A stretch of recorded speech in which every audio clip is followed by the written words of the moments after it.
Hello बच्चों, कैसे हो। तो आज से हम पढ़ेंगे क्लास टेंथ का chapter 1 that is chemical reaction and it's equation. ठीक है। इसमें हम इस चैप्टर को पूरे 6 पार्ट में डिवाइड करेंगे, जिसको हम स्टार्टिंग फर्स्ट वन इज पहला होगा केमिकल रिएक्शन। क्या होगा? Chemical reaction. ठीक है। इस केमिकल रिएक्शन में हम पढ़ेंगे क्या, केमिकल रिएक्शन की डेफिनेशन क्या होती है, केमिकल रिएक्शन की प्रॉपर्टीज क्या होती है। इसमें पढ़ेंगे रिएक्टेंट और प्रोडक्ट क्या होते हैं, जो कि आपकी एनसीईआरटी में, अगर आप एनसीईआरटी का देखा हुआ है, स्टार्टिंग में ही लिखा हुआ है। ठीक है। तो इसके बाद हम पढ़ेंगे second one is chemical chemical equation. क्या पढ़ेंगे? Chemical equation. ठीक है। केमिकल इक्वेशन में हम पढ़ेंगे balanced balanced and unbalanced equation. ठीक है। अनबैलेंस्ड इक्वेशन को हम कहते हैं स्केलेटल इक्वेशन। कौन सा इक्वेशन? ये आपके एनसीईआरटी में लिखा हुआ है, ये वन वर्ड में डिफाइन करने को आ सकता है, इसलिए याद रखिएगा कि अनबैलेंस्ड इक्वेशन को हम स्केलेटल इक्वेशन भी कहते हैं। ठीक है। फिर हम थर्ड पढ़ेंगे, जो कि मोस्ट इंपॉर्टेंट पूरे इस चैप्टर का है, टाइप्स ऑफ केमिकल रिएक्शन। ठीक है। ये इस चैप्टर का सबसे इंपॉर्टेंट पार्ट है। इसमें हम क्या करेंगे, इसमें हम 4 टाइप के रिएक्शन पढ़ेंगे। पहला रिएक्शन है कॉम्बिनेशन रिएक्शन। कौन सा रिएक्शन? Combination reaction. जैसा कि आपको नाम से ही दिख रहा होगा, कॉम्बिनेशन। कॉम्बिनेशन इसमें क्या हो, 2 सब्सटेंस होंगे, इसमें कंबाइन होंगे, एक सिंगल प्रोडक्ट बना लेंगे। ठीक है। और इसमें क्या होगा, कॉम्बिनेशन एज ए हीट इसमें रिक्वायरमेंट होती है, जो मतलब 2 सब्सटेंस को में अटैच कराने के लिए हीट की रिक्वायरमेंट होती है। ठीक है। फिर इसके बाद क्या है, डीकंपोजिशन रिएक्शन। कौन सा रिएक्शन? Decomposition reaction. ठीक है। डीकंपोजिशन जस्ट अपोजिट होता है कॉम्बिनेशन रिएक्शन का। इसमें क्या होता है, इसमें एक कंपाउंड होगा, वो ब्रेक डाउन हो जाएगा 2 या 3 कंपाउंड में, स्मॉलर कंपाउंड से ब्रेक डाउन हो जाएगा। ठीक है। और third one is displacement reaction. कौन सा reaction? Displacement reaction. Displacement reaction. इसमें क्या होगा, डिस्प्लेसमेंट रिएक्शन में क्या होगा कि जो हायर रिएक्टिविटी मेटल एलिमेंट होंगे, वो लोअर रिएक्टिविटी मेटल एलिमेंट को डिस्प्लेस कर देंगे उसके कंपाउंड के सॉल्यूशन से। ठीक है। तो हम जब इसको डील करेंगे देखिए। ठीक है। फिर इसके बाद होगा डबल डिस्प्लेसमेंट रिएक्शन। इसमें क्या होगा, इसमें 2 कंपाउंड होंगे, उनके आयंस का सेपरेशन होगा इस कंपाउंड इस रिएक्शन में। ठीक है। इसके बाद हम पढ़ेंगे fourth one is that is redox reaction. कौन सा रिएक्शन? Redox reaction. इस रिएक्शन में क्या होगा, इसमें रिडॉक्स रिएक्शन क्या होती है, ये 2 रिएक्शन के कंबाइन से बनता है। कौन कौन से 2 reaction? Oxidation and reduction reaction. अभी के लिए आप याद रखो, इसमें ऑक्सीडेशन आपको ऑक्सीजन से रिलेटेड कुछ होगा। इसमें क्या होता है, एडिशन ऑफ ऑक्सीजन होता है, इसमें रिमूवल ऑफ ऑक्सीजन होता है। जब हम इसको पढ़ेंगे तो इसको अच्छे से पढ़ लेंगे। ठीक है। देन इसके बाद आता है फिफ्थ वन इज चैप्टर का last part, that is corrosion and rancidity. क्या है? रेंसिडिटी। ठीक है। कोरोजन में हम क्या पढ़ेंगे, रस्टिंग क्या होती है, रेंसिडिटी में हम पढ़ेंगे कि जो ऑक्सीजन मतलब फैटी सब्सटेंस फूड होते हैं, उसको अगर हम ऑक्सीजन की प्रेजेंस में रख लेते हैं, उसमें ऑक्सीडेशन होती है, वो फूड जो होता है स्पॉइल हो जाता है। ठीक है। देन उसके बाद हम ये पूरे चैप्टर का ओवरऑल पार्ट हो गया। ठीक है। इसके बाद हमने एक पार्ट और रख रखा है अपने इसमें, दैट इज 6 वन इज, उसमें क्या होगा, एनसीईआरटी का एग्जाम्पलर वाले क्वेश्चन होंगे और एनसीईआरटी का एक्सरसाइज क्वेश्चन होगा। ठीक है। एनसीईआरटी का एग्जाम्पलर वाले क्वेश्चन जो होंगे, जैसे जैसे ये चैप्टर मूव ऑन करेगा उसके साथ डिस्कस होता रहेगा। ठीक है। लेकिन एनसीईआरटी के एक्सरसाइज वाले क्वेश्चन होंगे, उसके लिए एक सेपरेट लास्ट वीडियो होगी, जो कि पार्ट 3 होगा चैप्टर 1 का। ठीक है। इसको हम 3 पार्ट में पूरे चैप्टर को डील करेंगे। पहला पार्ट क्या होगा, पहला part chemical reaction chemical equation, यहाँ डीकंपोजिशन रिएक्शन में पार्ट 1 होगा। ठीक है। ठीक। हो सकता है आप भी ऐसे देखना, आपको ज्यादा समझ में आएगा। अगर एक साथ आप देख लोगे, या तो पहले से पढ़ा होना चाहिए, देन आप एक साथ पूरे लेक्चर को देख सकते हो तीनों पार्ट। अगर आपने पहले से नहीं पढ़ रखा, स्टार्टिंग से पढ़ रहे हो, तो दिन एक पार्ट एक दिन देखना, देन आपको ज्यादा इजीली समझ आएगा। ठीक है, थर्ड पार्ट में हम सेकंड पार्ट में हम डील करेंगे यहाँ तक पूरा चैप्टर। ठीक है, फर्स्ट पार्ट ई या डिकम्पोजिशन रिएक्शन, देन इसके बाद जितना बचा है ये सेकंड पार्ट में होगा, थर्ड पार्ट में एनसीईआरटी का एक्सरसाइज क्वेश्चन होगा। ठीक है, अब हम इसके बाद स्टार्ट करते हैं केमिकल रिएक्शन से। ठीक है, चलो इधर नोट डाउन आप करो।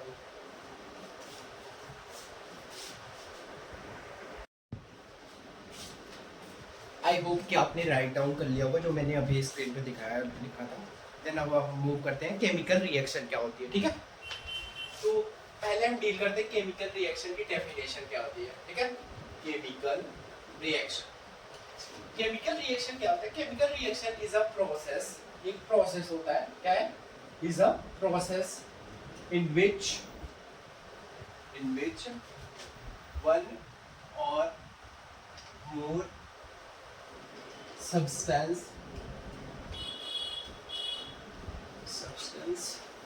जिसको हम सब्सटेंस को, इस सब्सटेंस को क्या कहेंगे? रिएक्टेंट। क्या कहेंगे? Reactant. is changed into a one or more substance। ठीक है, जिसको हम कहेंगे प्रोडक्ट। क्या कहेंगे? प्रोडक्ट। अभी एग्जांपल लिखूंगा तो आपको ज्यादा क्लियर हो जाएगा। ठीक है, विथ डिफरेंट प्रॉपर्टीज। ठीक है, जो रिएक्टेंट की प्रॉपर्टीज होगी, उस जो प्रोडक्ट बनेगा उस उन दोनों में डिफरेंस होगा। ठीक है, विथ डिफरेंट प्रॉपर्टीज। ठीक है, ठीक। अब हम इसका एग्जांपल देखते हैं, तो आपको डेफिनेशन क्लियर हो जाएगी। इसका एग्जांपल पहले लेते हैं। जैसे होता है हाइड्रोजन प्लस ऑक्सीजन अगर मिलता है तो बनता है H2O। क्या बनता है? H2O। ठीक है, तो इसमें देखो, अगर आप ये तो वन बोला भी है या मोर भी हो सकता है, तो इसमें देखो एक से ज्यादा है, तो इसमें ये डेफिनेशन को सेटिस्फाई कर रहा है। हमने अगर एक वाला लेंगे, जैसे एक वाला एग्जांपल होता है कैल्शियम कार्बोनेट। ठीक है, ये कैल्शियम ऑक्साइड में ब्रेक हुआ, then CO2 gas release out हो जाएगी। ठीक है, इसमें मैंने उस डेफिनेशन को सेटिस्फाई कर दिया कि ये एक प्रोसेस है जिसमें एक या एक से ज्यादा सब्सटेंस क्या होता है, मतलब एक या दो सब्सटेंस में चेंज हो गया, और जो इसकी प्रॉपर्टीज होगी इससे अलग होगी। जैसे देखो ये हाइड्रोजन यहाँ पे गैस है, यहाँ पे ये गैस है, और यहाँ पे ये लिक्विड है। ये डायरेक्ट इसमें क्या हुआ, ये स्टेट ही चेंज हो गई। इसमें क्या हुआ? स्टेट ही चेंज हो गई। मतलब पहले गैस था, देन ये लिक्विड हो गया। स्टेट आपको पता आई थिंक होगा, तीन स्टेट होती है, सॉलिड, लिक्विड, गैस। ठीक है, एक एक्स्ट्रा होती है, एक और आपको बैलेंस जब रिएक्शन पड़ेगी उसमें डिस्कस करेंगे। ठीक है, समझे? देन हम अब डिस्कस करते हैं केमिकल रिएक्शन की कुछ प्रॉपर्टीज होती है जो आपके एनसीईआरटी में दी हुई है। सेकंड पेज जब आप ओपन करोगे वहां पे लिखी हुई है। क्या है? कैरेक्टरिस्टिक्स। क्या है? Characteristics of chemical reaction. क्या है? पहला क्या है? Change in colour. Change in colour. देखो अभी हम क्या पढ़ रहे हैं, ये हम कैरेक्टरिस्टिक्स पढ़ रहे हैं। जब हम चैप्टर में जैसे जैसे मूव ऑन करेंगे, हमें चैप्टर में ये कैरेक्टरिस्टिक दिखेगा। कुछ कुछ रिएक्शन होंगे जिसमें जब हम मतलब रिएक्शन कराएंगे तो वो कलर ही चेंज हो जाएगा। ठीक है, फिर क्या होगा? Change in state. Change in state. कुछ रिएक्शन होगी उसमें स्टेट ही चेंज हो जाएगा। सॉलिड होगा तो लिक्विड हो जाएगा, लिक्विड बन जाएगा, लिक्विड होगा तो गैस बन जाएगा। ठीक है, जैसे आप वो इसका एग्जांपल यहीं सामने देख सकते हो, ये गैस से ये लिक्विड बन गया। ठीक है, ये इसमें क्या है, यहाँ सॉलिड है, ये सॉलिड है, ये गैस में कन्वर्ट हो गया। ठीक है, और क्या होगा? कुछ रिएक्शन होंगे जिसमें क्या होगा? Change in temperature. क्या होगा? Change in temperature. ठीक है, समझ गए? और फोर्थ वन इज क्या होगा? कुछ रिएक्शन होगी जिसमें एवोल्यूशन ऑफ गैसेस होंगी, मतलब गैस रिलीज आउट होगी। रिएक्शन जब परफॉर्म करोगे तो उसमें गैस रिलीज आउट होगी। ठीक है, इसके बाद हम अब डील करेंगे कुछ आपको रिएक्शन मतलब जो आपने चैप्टर का स्टार्टिंग पॉइंट खोला होगा बुक का फर्स्ट पेज, तो वहाँ स्टार्टिंग में लिखा हुआ है कुछ कुछ रिएक्शन लिखे हुए हैं। जैसे अगर आप फर्स्ट पेज खोलोगे तो वहाँ लिखा हुआ है, अगर मिल्क को आप वैसे ही लेफ्ट आउट कर देते हो तो क्या होगा, मिल्क जो होगा सोर हो जाएगा, क्या हो जाएगा, खट्टा हो जाएगा। मिल्क बिकम्स सोर। क्यों हो रहा है? क्योंकि उसमें केमिकल रिएक्शन हो रहा है, इस वजह से वो खट्टा हो जा रहा है। और क्या होगा, और उसमें लिखा हुआ है अगर आप आयरन को लेफ्ट आउट कर देते हो, मतलब एनवायरमेंट कुछ टाइम के लिए छोड़ दोगे तो क्या होगा, रस्टिंग हो जाएगी आयरन की। क्यों हो रहा है? क्योंकि उसमें ऑक्सीडेशन हो जा रहा है, ऑक्सीजन के प्रेजेंस में रिएक्शन हो जा रही है, इसलिए। ठीक है, तो वहां और भी रिएक्शन लिखे हुए हैं, जैसे रेस्पिरेशन को बता रहा है, देन डिकम्पोजिशन बताएगा आपको, जो आप फर्स्ट पेज पढ़ोगे वहां पे लिखा हुआ है ये। ठीक है, मैं ये आपको एडिट करके दिखा दूंगा इमेज बुक का। ठीक है, डिकम्पोजिशन, ये सब क्या है, ये केमिकल रिएक्शन के एक तरीके से एग्जांपल आप कह सकते हो। आपको ये फील कराने के लिए बुक में स्टार्टिंग में दिया है केमिकल रिएक्शन होता क्या है, आपको ये फील हो गया कि आपके डे टू डे लाइफ में भी केमिकल रिएक्शंस होते हैं। ठीक है, आप लिविंग मतलब जीव आप जिंदा भी इसी वजह से हो कि आपके अंदर रिएक्शन हो रही है, अगर रिएक्शन नहीं होगी तो आप अलाइव हो। ठीक है, इसके बाद हम डिस्कस करेंगे कि एनसीईआरटी के जो एक्टिविटीज, 3 एक्टिविटीज दी है ना, 1.1, 1.2 और 1.3, तो उसको हम डिस्कस करते हैं, इसको आप नोट डाउन करो। ठीक है,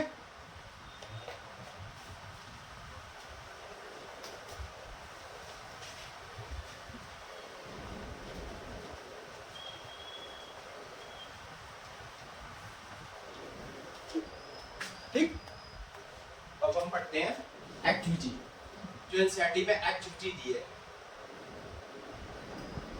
एक्टिविटी 1.1। इसमें देखो क्या है, इसमें ऐसा कुछ है नहीं, मतलब आपको रिएक्शन फील कराने के लिए रिएक्शन होती कैसे है आप अपने डे टू डे लाइफ में देखा होगा आपने, इसलिए आपको ये एक्टिविटी दी हुई है। इसमें क्या हुआ है, जो मैग्नीशियम होता है, मैग्नीशियम हुआ वो ऑक्सीजन के प्रेजेंस में रिएक्ट करेगा, देन बना देगा मैग्नीशियम ऑक्साइड। क्या बनाएगा? Magnesium oxide. इसका आप जब एनसीईआरटी का आगे कुछ 2 या 3 पेज टर्न करोगे, वहां पे एक क्वेश्चन भी है, उसको हम जब आगे बढ़ेंगे डिस्कस कर लेंगे। ठीक है, तो इसमें क्या होता है, इसमें आपको याद क्या करना है, इसमें आपको याद करना है कि when magnesium reacts with the oxygen, then it burns with a, यही पॉइंट आपको याद रखना, burns with a dazzling white light। इस लाइट के साथ बर्न होता है dazzling white light के साथ। ठीक है, burns with a dazzling, ये पॉइंट आप याद रखिएगा। आपने ये देखा होगा, अगर आपने शादियों में देखा होगा, जो आगे होता है वो जलाता रहता है, व्हाइट कलर से नहीं जलता, उसी तरीके से ये भी बर्न होता है मैग्नीशियम। ये तो स्कूल में भी 8th 9th में कराया जाता है जी। ठीक है, अगर जिसने नहीं किया उसको मैं फील करने के लिए बता रहा था, जो शादियों में आगे नहीं जलाते वो व्हाइट कलर से जलता रहता है आग टाइप का, तो वही होता है, उसी टाइप का मैग्नीशियम जलता है। ठीक है, देन एक्टिविटी 1.2 क्या कह रही है, ये आपको एक्टिविटी, जो ये 3 एक्टिविटी दी गई है ना, ये आपको फील कराने के लिए केमिकल रिएक्शन होता क्या है, बस और कुछ नहीं है इसका सिग्निफिकेंस। ठीक है, तो एक्टिविटी 1.2 कह रही है कि लेड नाइट्रेट जो है वो रिएक्ट कर रहा है पोटेशियम आयोडाइड से। किससे कर रहा है? पोटेशियम के आई को पोटेशियम आयोडाइड कहते हैं। ठीक है, तो इसमें क्या बनता है, फॉर्मेशन होगा लेड आयोडाइड का, PbI का। ठीक है, ये फॉर्मेशन हो जाएगा। इसमें आपको याद रखना है कि जो लेड आयोडाइड है ये येलो कलर का PPT बनाता है। क्या बनाता है? येलो कलर का PPT मतलब प्रेसिपिटेट। ये आपको आगे वाले रिएक्शन में पढ़ना है, वो प्रेसिपिटेशन रिएक्शन क्या होती है। ठीक है, अभी आप बस याद रखो कि लेड आयोडाइड जो होता है येलो कलर का PPT बना लेता है। इस एक्टिविटी से आपको ये याद रखना है। देन क्या है, थर्ड एक्टिविटी में क्या है, जिंक जो है डाइल्यूट H2SO4 से रिएक्ट कर रहा है, सल्फ्यूरिक एसिड। किससे रिएक्ट कर रहा है? सल्फ्यूरिक एसिड से। डाइल्यूट और कंसंट्रेटेड आई थिंक आपको पता होगा। डाइल्यूट क्या होता है? डाइल्यूट क्या होता है, जब उसमें सॉल्वेंट का जो सॉल्यूशन होता है वो सॉल्वेंट और सॉल्यूट से बनता है। जब सॉल्वेंट कंसंट्रेशन ज़्यादा होगी तो जो रिएक्शन होगा, जो सॉल्यूशन होगा वो डाइल्यूट होगा। अगर सॉल्यूट का कंसंट्रेशन हाई है तो वो कंसंट्रेटेड सॉल्यूशन होगा। ठीक है, तो इसमें क्या होगा, जिंक और H2SO4 जब ये जिंक सल्फेट बना लेता है और हाइड्रोजन गैस इवॉल्व हो जाती है। कौन सी गैस? Hydrogen gas. और ये आपको I think metal non metal वाले थर्ड वाले चैप्टर में, नहीं सॉरी सेकंड वाले चैप्टर में इसको आपको डिटेल में पढ़ना है। मतलब ये मेटल और सल्फेट, मेटल और एसिड का रिएक्शन जब होता है तो साल्ट बनता है। क्या बनता है? साल्ट और हाइड्रोजन गैस इवॉल्व हो जाती है। ये आपको डिटेल में पढ़ना है अगले चैप्टर में, ठीक है, याद रखिएगा, ठीक है। और इसमें क्या होगा, इस रिएक्शन में क्या होगा, हीट भी इवॉल्व होती है। अगर आप टेस्ट ट्यूब को टच करोगे हीट भी इवॉल्व होती है। ये भी आपको जो आपको मैं नहीं पढ़ा अभी कैरेक्टरिस्टिक्स ऑफ केमिकल रिएक्शन का, उसमें मतलब ये प्रॉपर्टीज ये रिएक्शन में आप देख पाओगे, इसमें हीट भी इवॉल्व होगी, ठीक है। इसके बाद हम पढ़ेंगे केमिकल इक्वेशन। आई होप कि आप नोट्स बना रहे होंगे जैसे जैसे मैं पढ़ा रहा, क्योंकि तभी बेनिफिशियल है। मैं नोट्स तो आपको ऑलरेडी प्रोवाइड करा दूंगा, लेकिन आप नोट्स बनाना अगर पॉसिबल हो पाए, ठीक है। अगर नहीं हो पाएगा तो मैं डिस्क्रिप्शन में लिंक दूंगा टेलीग्राम को, उससे आप डाउनलोड कर लेना नोट्स। पूरा मेरा रिटन होगा, हैंड रिटन नोट्स है, ठीक है। चल अब इसके बाद हम डिस्कस करते हैं केमिकल इक्वेशन, जो कि कह सकते हैं इंपॉर्टेंट पार्ट है इस चैप्टर का। केमिकल इक्वेशन, ठीक है। केमिकल इक्वेशन क्या है? Is a chemical equation is a symbolic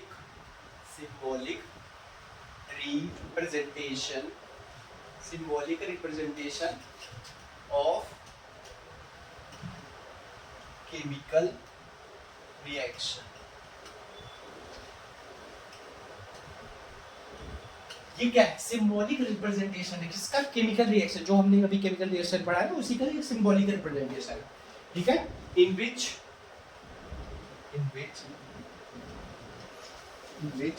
reactant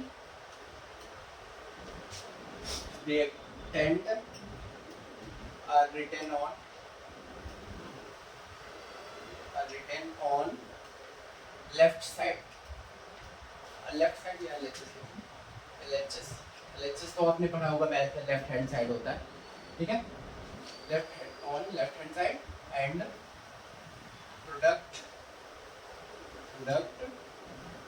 are written on right side, RHS, ठीक है, with a separated by a arrow, separated by an arrow, ठीक है। ये जो है क्या है? केमिकल इक्वेशन है क्या?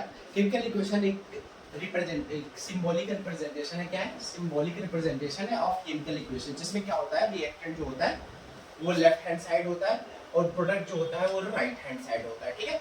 इसका एग्जांपल आप देखो, देन आपको क्लियर हो जाएगा। जैसे देखो, वही जो आपने दिया था वही वाला लेते हैं, हाइड्रोजन, दूसरा एग्जांपल नाइट्रोजन, हाइड्रोजन, ये फॉर्म हो जाता है, बनाता है NH3, अमोनिया इसको बोलते हैं, ठीक है। इसमें क्या होता है, देखो ये केमिकल रिएक्शन अगर हम वर्ड फॉर्म में भी लिखना चाहें देन लिख सकते हैं। इसको नाइट्रोजन स्पेलिंग में लिख देंगे, मतलब हाइड्रोजन लिख देंगे, इसको अमोनिया, तो वो वर्ड वो नहीं होगा केमिकल इक्वेशन। ये क्या है? सिंबॉलिक, हमने सिंबल के फॉर्म में रिप्रेजेंट किया, जिसमें क्या है, इन विच रिएक्टेंट, ये क्या है? रिएक्टेंट है। क्या है? रिएक्टेंट, क्या है? रिएक्टेंट। और ये क्या है? प्रोडक्ट। क्या है? प्रोडक्ट, जो कि एरो के द्वारा सेपरेट हो रहा है, ठीक है। ये हो गया एरो। हम रिएक्टेंट और प्रोडक्ट क्या होता है, ये हम इसी साइड लिखते हैं। जैसे ये नहीं कि जगह नहीं है देन इधर लिख दो, जैसे हम NH3 लिखते लिखते गए देन जगह खत्म हो गई तो यहाँ नहीं लिख सकते आप इसको इधर ही लिख सकते हैं। जैसे यहाँ गए देन जगह खत्म हो गई इधर लिखा, और इसका भी इधर ही लिखते हैं, ठीक है। रिएक्टेंट एंड प्रोडक्ट मतलब इससे हो गया। अब रिएक्टेंट होता क्या है? The substance which takes, ये आपके बोर्ड या यूनिट टेस्ट में डेफिनेशन आ सकती है, इसलिए मैं हर एक वर्ड का आपको डिफाइन करके दे रहा है, इसलिए आप अच्छे से पढ़ रहे हैं, ठीक है। Takes part of the substance which takes part in a reaction is known as reactant, ठीक है, ये reactant नाम लिखा है, ठीक है। और प्रोडक्ट क्या होगा? the substance which form in a reaction, ये रिएक्शन ऐसे लिखना है ना, ये शॉर्ट फॉर्म होता है आपका, ये रिएक्शन मतलब आपको ऐसे लिखना है पूरा, ठीक है। Reaction, the substance which forms in a reaction is known as product, okay. अब देखिए, ये आपको क्लियर हो गया केमिकल इक्वेशन होता क्या है, आपको फील आ गया। देना हम एक छोटा सा डिफरेंस देख लेते हैं, उसके आपको मतलब वर्ड इक्वेशन और केमिकल इक्वेशन में डिफरेंस हो जाएगा। वर्ड इक्वेशन क्या होता है एंड केमिकल इक्वेशन क्या होता है?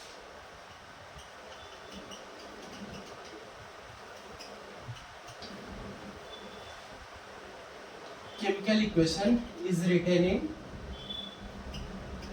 सिंबल फॉर्म, इस फॉर्म में और रिटर्न हुआ है सिंबल फॉर्म में, ठीक है। सिंबल फॉर्म ये क्या हुआ? Is written in a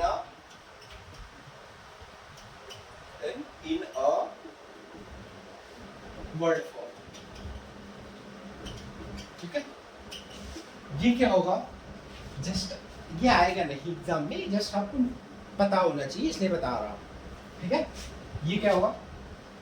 beneficial for calculation, beneficial for calculation, ये कैलकुलेशन के लिए बेनिफिशियल होता है सिंबल। हम कैलकुलेशन इसी फॉर्म में करके करते हैं, रिएक्शन अगर कैलकुलेट करना हो कुछ करना है, नॉट बेनिफिशियल,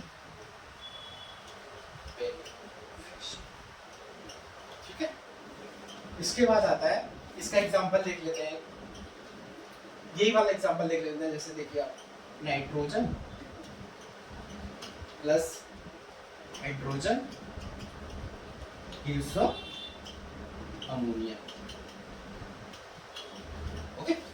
अब देखो आप क्लियर हो गया होगा मतलब वर्ड इक्वेशन में क्या डिफरेंस है और केमिकल इक्वेशन में। जैसे देखो वर्ड इक्वेशन का एग्जांपल ले लो, ये सेम एग्जांपल हम लेते हैं, नाइट्रोजन हाइड्रोजन, ठीक है। देन हम अब डिस्कस करते हैं types of chemical equation. Chemical equation के दो टाइप हैं, कितने टाइप हैं? Types of chemical equation. First one is balanced chemical equation. कौन सा है? Balanced chemical equation. Second one is unbalanced chemical equation, और इसको हम बोलते हैं स्केलेटल इक्वेशन भी, इसी को बोलते हैं, ये याद रखिएगा, मैंने पिछले लेक्चर में बताया था, ठीक है।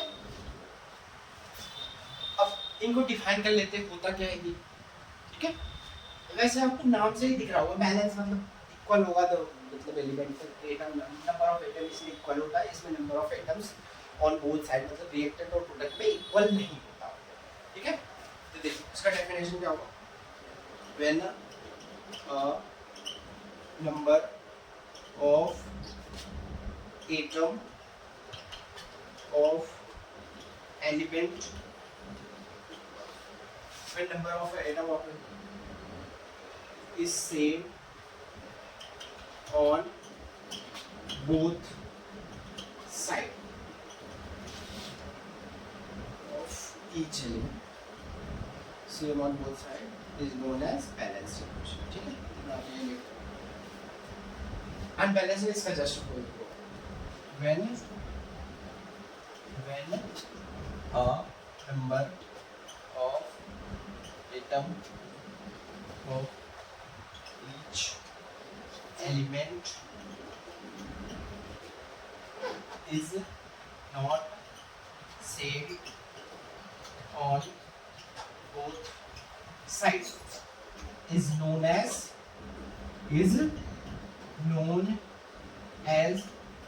अनबैलेंस या स्केलेटल इक्वेशन, ये आप जरूर याद रखना भाई, ये आ सकता है बोर्ड में या यूनिट टेस्ट में आ जाता है, इसलिए मैं कह रहा हूँ। ठीक है, बस अब हम इसका एग्जांपल डिस्कस कर लेते हैं। अभी देखो एग्जांपल आपसे क्लियर हो जाएगा। जैसे देखो पहले सिंपल ले लेते हैं, हाइड्रोजन ऑक्सीजन H2O, ये फॉर्मूला। ठीक है, अब देखो व्हेन नंबर ऑफ एटम, जो एलिमेंट का नंबर ऑफ एटम है, जैसे हाइड्रोजन का यहाँ कितना एटम है, 2 है। कितना है? 2। और इधर कितना है? इधर भी 2 है। ये बैलेंस हो गया, हाइड्रोजन एटम यहाँ पे बैलेंस है। अब आप ऑक्सीजन देखो, यहाँ ऑक्सीजन के कितने एटम है? 2। यहाँ पे कितने हैं? 1 है। तो ये अनबैलेंस है। तो इसमें हम कौन सा मेथड लगा के बैलेंस करते हैं? Hit and trial method. मैं आपको अगला अभी पढ़ाऊंगा बैलेंसिंग, तो उसमें मैं आपको पहले हिट एंड ट्रायल से बताऊंगा, देन उसके बाद मैंने एक मेथड आपको दूंगा, उससे कितने भी हार्ड इक्वेशन होंगे वो बैलेंस हो जाएंगे। ठीक है, तो इसको देखो, इसमें 2 हाइड्रोजन ऑक्सीजन एटम है, इसमें 1 है। तो यहाँ क्या करेंगे? 2 से मल्टीप्लाई करा देंगे। फिर क्या करते हैं, रीचेक करते हैं आपको कि मैंने जो पहले एटम बैलेंस किया था वो बैलेंस है कि नहीं। जैसे हाइड्रोजन यहाँ आप देखो 2 है, इधर 4 हो गया, तो इधर क्या करेंगे? 2 से मल्टीप्लाई करा देंगे, अब ये 4 हो गया। अब देन देखो ये बैलेंस हो गया इक्वेशन। इसी तरीके से एक एग्जांपल और ले सकते हो, जैसे नाइट्रोजन हाइड्रोजन। अभी इसके बाद मैं बैलेंसिंग ही पढ़ाऊंगा, उसमें आपको ज़्यादा क्लियर हो जाएगा। अभी आप जस्ट फील लो ना ये बैलेंसिंग होती क्या है। ठीक है, NH3 फॉर्म होता है। तो देखो इधर नाइट्रोजन का एटम कितना है? 2, और इधर कितना है? 1 है। तो इधर देखो, इधर क्या करेंगे? 2 से मल्टीप्लाई करा देंगे। ठीक है, नाइट्रोजन कितना है? 2, नाइट्रोजन कितना है? 2, और हाइड्रोजन इधर कितना है? 2 है, और इधर कितना है? 3 नहीं, इधर देखो यहाँ जो कोफिशिएंट में नंबर होता है उससे भी मल्टीप्लिकेशन होता है। ये 2 × 3 = 6। ये हाइड्रोजन का एटम यहाँ पे कितने हैं? टोटल 6 है। यहाँ क्या करेंगे? 3 से मल्टीप्लाई करा देंगे। अब एक बार रीचेक कर लो, नाइट्रोजन कितना है? 2 है, नाइट्रोजन कितना है? 2 है, और हाइड्रोजन 3 × 6 = 6, बैलेंस। ठीक है, ये आपको फील आई थिंक आ गया होगा कि बैलेंसिंग होती क्या है। थोड़ा सा अभी देन हम अगला पढ़ेंगे, देन उसमें आप प्रॉपर्ली समझ में आ जाएगा बैलेंसिंग करते कैसे हैं। कुछ एग्जांपल्स भी दूंगा, कुछ क्वेश्चंस आपको भी कराऊंगा मैं। देखो, और इसका एग्जांपल लिख सकते हो, जैसे वही सिंपल लिखो, हाइड्रोजन ऑक्सीजन कौन सा? H2। इसको बैलेंस करते हैं ना, तो ये अनबैलेंस इक्वेशन का हो गया। ठीक है, तो आप इसको राइट डाउन कर लो, देन हम लोग बैलेंसिंग ऑफ एटम डिस्कस।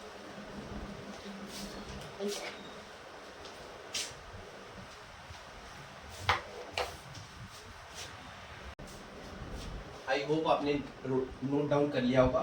अब मैं इरेज करके देन नेक्स्ट टॉपिक पे वो ऑन करते हैं।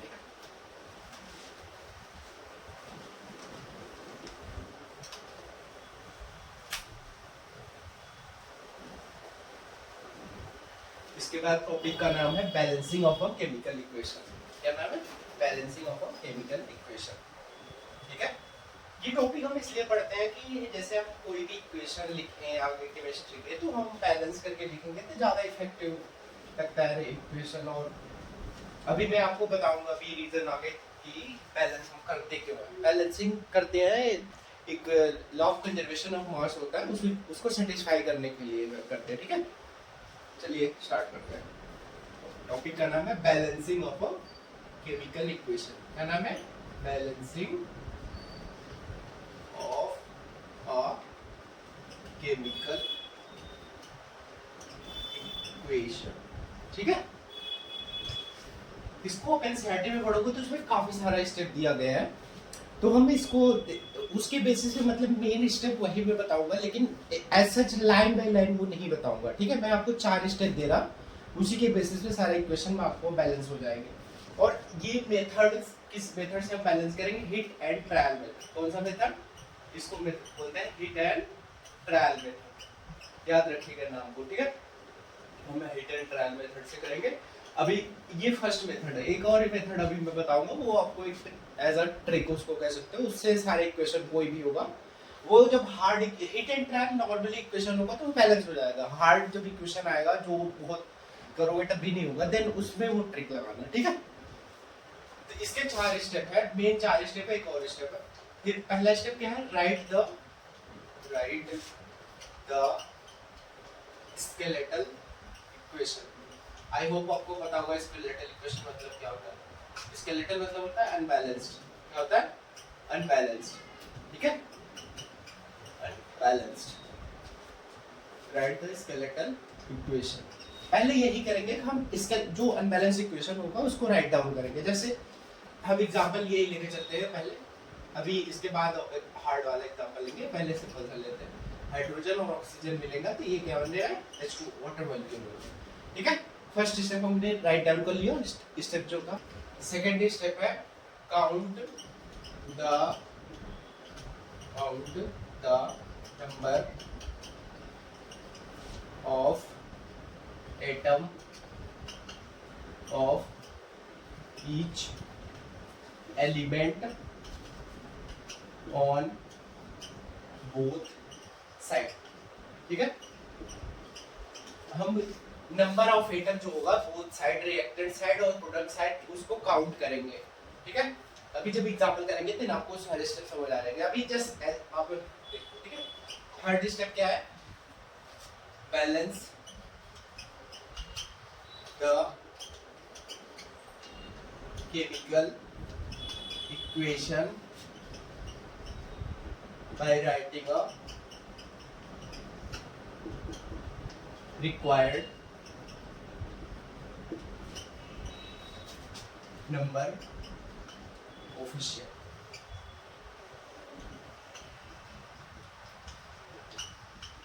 ठीक है, अब देखो जैसे पहले हमने राइट डाउन कर लिया स्केलेटल इक्वेशन को फर्स्ट स्टेप पर।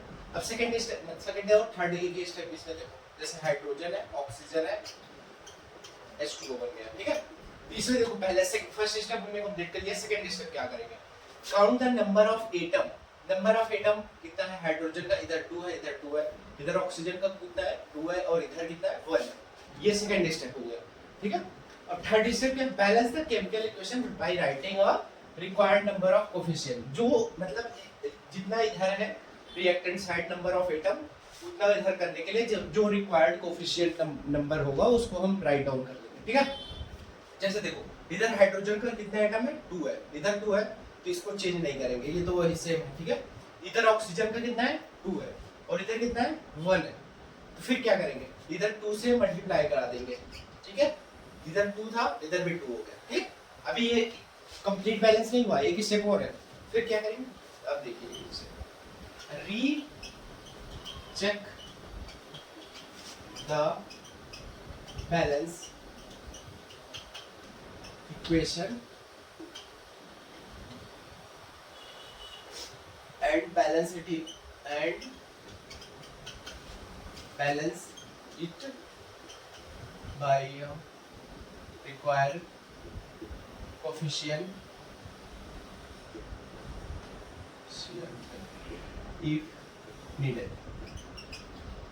इसका मतलब कि अगर देखो थर्ड स्टेप तक इक्वेशन मतलब बैलेंस हो गई है, लेकिन उसको रीचेक करो कहीं वो फिर से अनबैलेंस आ गई है। जैसे देखो इधर हाइड्रोजन 2 है, इधर 4 हो गया, तो अब हमें इसको फिर से बैलेंस करना पड़ेगा ना, क्योंकि ये हाइड्रोजन तो बैलेंस हो गया। क्या करेंगे? हाइड्रोजन यहाँ एक्चुअली क्या करेंगे? हम 2 से मल्टीप्लिकेशन करा देंगे। ठीक है, ये 4 हो गया। अब रीचेक मतलब थर्ड के बाद हमने रीचेक किया, रीचेक में हमें मिला कि हाइड्रोजन इधर 2 था, इधर 4 था, तो हमने क्या किया? रिक्वायर्ड जो हमें रिक्वायर्ड लगा वो कोएफिशिएंट से हमने मल्टीप्लिकेशन करा के इसको इक्वल करने की कोशिश की। ठीक, अब देखो ये बैलेंस हो गया, मतलब 4 हाइड्रोजन इधर, 4 हाइड्रोजन इधर, 2 ऑक्सीजन इधर, 2 ऑक्सीजन इधर। ठीक, अब हम और एग्जांपल्स ले लेते हैं। जैसे ये मेथड याद रखिएगा, कौन सा मेथड है? Hit and trial method. हम हिट एंड मतलब ट्राई कर रहे हैं ना और लगा रहे हैं। ठीक, जैसे देखो नाइट्रोजन, हाइड्रोजन, कौन सा? अमोनिया, NH3, इसको बोलते हैं अमोनिया। अब इसमें देखिए वही स्टेप पहले लिखा हमने, फिर नंबर ऑफ एटम दोनों साइड देखेंगे, इधर 2 नाइट्रोजन, इधर कितना है?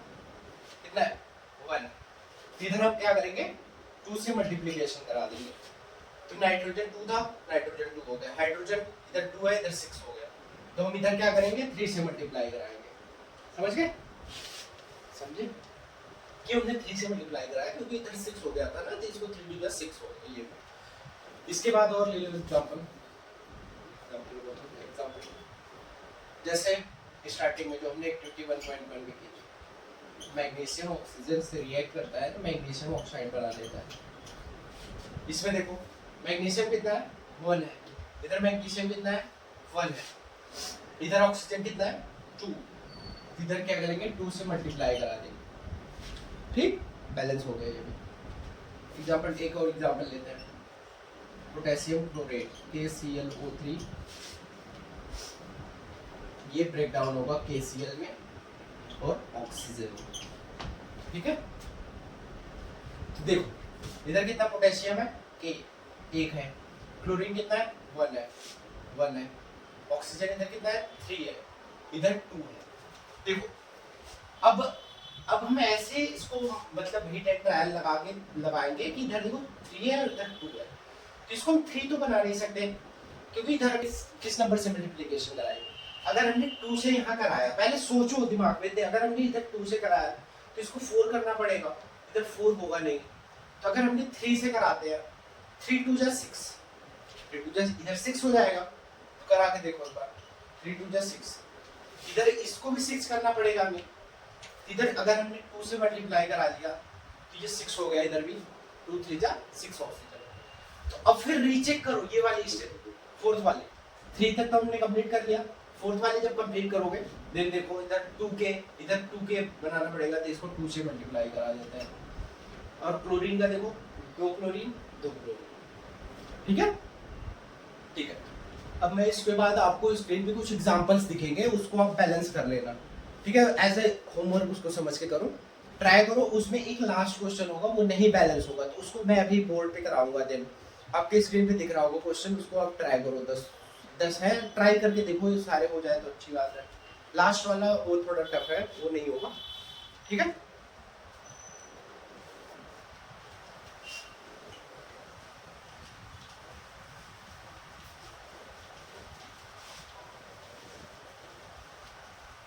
आई होप आप भी कर रहे होंगे, ट्राई जरूर करिएगा क्वेश्चन को, बिना किए नहीं आएगा ये बैलेंसिंग, खुद से करोगे तभी आएगा, ठीक है। आई होप आपने कर लिया होगा, अगर अभी भी नहीं किया तो अभी भी कर लो, एक बार स्क्रीन पे फिर देखेगा अभी, ठीक है। चलो कर लिया। अब देखो, अब उसमें आपने आई थिंक किया होगा तो लास्ट वाला इक्वेशन या तो बहुत ज्यादा आपने मेहनत की होगी देन हुआ होगा, या तो हुआ ही नहीं होगा आपसे, मुझे तो लग रहा है हुआ ही नहीं होगा, मैक्सिमम बच्चों से वो नहीं होता। तो उसके लिए मैं ट्रिक दे रहा हूं आपको, ठीक है। क्या ट्रिक है? मनोहर, देखो मनोहर ट्रिक है एक तरीके से। मेटल को पहले बैलेंस करेंगे, फिर नॉन मेटल को बैलेंस, ये स्टेप है, मतलब पहले मेटल को बैलेंस करना है, फिर नॉन मेटल,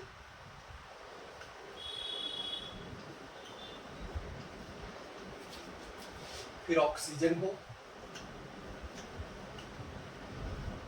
फिर हाइड्रोजन को, आर आपने वैसे मान लो ये मनोहर हो गया, MNOH और आर कुछ नहीं है, ये क्या है ट्रिक्स टू बैलेंस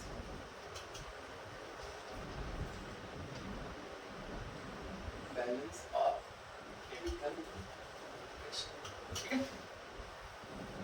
इससे आप कोई भी इक्वेशन होगा कितना भी हार्ड होगा वो बैलेंस हो जाएगा। और ये सारे में मत लगाने लग जाना, और मेटल नॉन मेटल ये आपको मतलब मैक्सिमम आपको मैं अगर नहीं पता होगा तो मैं बता दूंगा, और ये जब आप metal non metal third chapter पढ़ लोगे तो उसको उसके बाद आपको क्लियर हो जाएगा मेटल कौन सा आइटम होता है, नॉन मेटल कौन सा होता है, ठीक है। जनरली अगर आपने पीरियोडिक टेबल खरीदा होगा तो उसमें ग्रुप 1 और ग्रुप 2 के जो एलिमेंट होते हैं वो मेटल होते हैं, और जो ग्रुप 14 से उधर वाले आइटम होते हैं वो नॉन मेटल होते हैं, ठीक है। चलो अब देखो, तो आपने सारे एग्जांपल्स अगर ट्राई किया होगा, मैंने जो 10 एग्जांपल आपको स्क्रीन पे दिखाया, तो उसमें एक लास्ट वाला एग्जांपल था क्या था प्रोपेन। ये प्रोपेन, ये आपको अभी मतलब जो कार्बन वाला चैप्टर पढ़ लोगे तो नेमिंग क्लियर हो जाएगी। ये प्रोपेन होता है C3H8, ये रिएक्ट करता है ऑक्सीजन से, बनाता है CO2 और H2। आई होप इसमें आपको प्रॉब्लम हुई होगी इस इक्वेशन में बैलेंस करने में, ठीक है। इसमें हम देखो क्या लगाएंगे, मेटल, वही ये वाली ट्रिक लगाएंगे तभी ये बैलेंस होगा, नहीं तो बहुत ज्यादा इसमें मेहनत लगेगी बैलेंस करते हैं। पहले हम क्या करेंगे, मेटल को बैलेंस करके, मेटल है ही नहीं इसमें कोई, तो इसमें नॉन मेटल को बैलेंस करते हैं, कार्बन की नॉन मेटल होता है, ठीक है। तो इधर कितना एटम है, देखो इधर 3 एटम है कार्बन को, इधर कितना है 1 है, इधर क्या करेंगे 3 से मल्टीप्लाई करा देंगे, ठीक है। ठीक है, अब देखो फिर क्या, नॉन मेटल हमने कर लिया, अब ऑक्सीजन की बारी आ गई। ऑक्सीजन इधर कितना है 2 है, और इधर कितना है 3 2 6 7 है, 7 है। तो देखो तो इधर 7 है, तो अगर हम इसको 2 से मल्टीप्लाई करा दें तो इधर 8 बन जाएगा, फिर इधर हम 4 से मल्टीप्लाई करा देते हैं तो ये हो गया 4 हो जाए 8। अब देखो यहाँ कार्बन भी बैलेंस है, ऑक्सीजन भी बैलेंस है, 3 2 6 2 8 हो गए। अब बारी आई, यहाँ तक हमने कर लिया है, फिर नॉन मेटल ऑक्सीजन, अब हाइड्रोजन की बारी आ गई। हाइड्रोजन की बारी देखो, हाइड्रोजन इधर कितना है 8 है, और इधर कितना है 2 2 4 है, ठीक है। हम क्या कर सकते हैं, 2 2 4 है और इधर कितना है 8 है, अगर हम इसको 4 से मल्टीप्लाई करा दें तो ये हो सकता है बैलेंस। ट्राई चलो करते हैं, ऐसे ही ट्राई करके करोगे देन ये बैलेंसिंग नहीं होता है ना, इतना हार्ड वैसे आता नहीं, बस आपको जानने के लिए मैंने बता दिया, इतना हार्ड आपको एग्जाम में भी नहीं आएगा, ठीक है। 4 2 8 हो गया, तो 8 इधर हो गया। अब रीचेक कर लो कहीं सारा कोई अनबैलेंस तो नहीं है, 3 2 2 मतलब 3 कार्बन हो गया, 3 कार्बन हो गया, फिर ऑक्सीजन देखो 4 2 8 3 2 6 4 अनबैलेंस हो गया, मतलब कितना हो गया 3 2 6 4 10 हो गया, समझ रहे हो ये ऑक्सीजन। तो इधर हमने अगर 5 से मल्टीप्लाई करा दे तो हो सकता है बैलेंस हो जाए, देखो 5 से हमने मल्टीप्लाई किया हो जाएगा 5 2 10 और 3 2 6 4 8 4 10, ये हो गया। कार्बन 3 था, कोई भी बैलेंस, हाइड्रोजन 8 है, 4 2 8 बैलेंस, ठीक है, समझिए। अब जितने भी क्वेश्चंस आपके एनसीईआरटी बुक में दिया हुआ है उसको ट्राई करिए, नीचे जो लास्ट में दिया हुआ है, और एक इसमें एक मैंने जो 4 स्टेप आपको बताए थे, एक इसमें लास्ट स्टेप लिख लीजिए, मतलब 5th स्टेप मान लीजिए, जो था 4 स्टेप ना इसके पहले वाले पेज पे, तो उसमें क्या है, mention the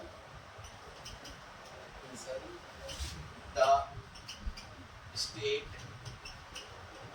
of a element, ये आपके बुक में भी लिखा हुआ है लास्ट में। इसमें क्या करते हैं, जैसे जो एलिमेंट जिस स्टेट में होता है उसको उसमें मेंशन कर देते हैं, जैसे देखो सॉलिड में होगा एस लिखेंगे ऐसे ब्रैकेट में, लिक्विड होगा तो एल लिख देंगे ब्रैकेट में, गैस होगा तो जी लिख देंगे ब्रैकेट में, एक्वस क्या होता है, एक्वस जब रिएक्शन वाटर में हो रही है तो एक्वस लिखते हैं, ठीक है, याद रखिएगा। जैसे देखिए ये हो गया एक्वस, लिक्विड हो गया, ये हो गया गैस, ये हो गया गैस, ये हो गया सॉलिड, ठीक है। ऐसे ये चीज को ऐसा हम मेंशन नहीं करते, लेकिन आपको जानना चाहिए कि ऐसे किया होता है तो उसका मतलब क्या होता है। ऐसा अगर आप मतलब एग्जाम में नहीं करोगे तो कोई वो नहीं होता कि आपको मार्क्स कट जाएगा, ठीक है। अब हम जान लेते हैं व्हाई डू वी बैलेंस हम कर ही क्यों रहे हैं बैलेंसिंग, कोई तो रीजन होगा इसके पीछे, ठीक है। क्या जान लेते हैं, why do we balance a chemical equation, हम कर क्यों रहे हैं ये बैलेंसिंग, कोई तो रीजन होगा, तो हम कर क्यों रहे हैं। आपने ये पढ़ा हुआ 9th में law of conservation of mass,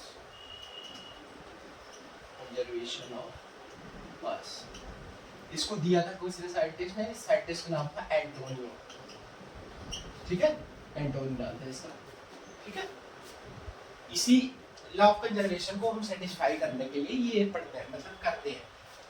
ये लॉ कहता क्या है, ये तो आपको पता होना चाहिए, ये कहता है mass neither be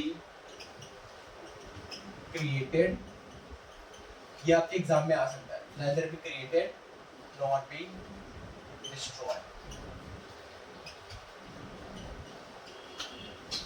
destroyed, in a chemical reaction,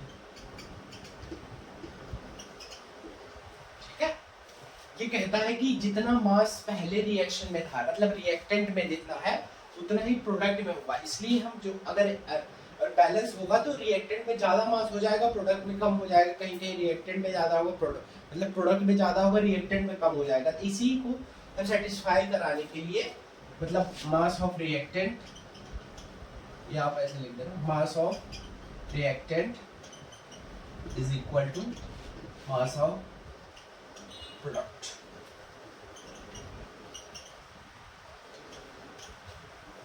ठीक है, समझ गए?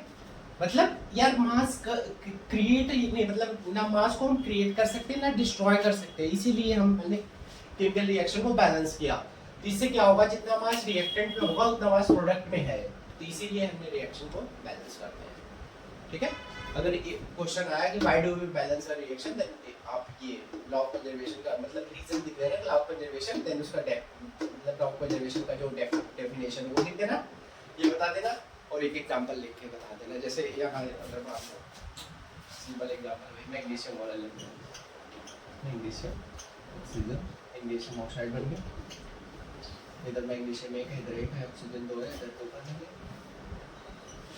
ठीक है, चलो ठीक है, नोट डाउन कर लो आप।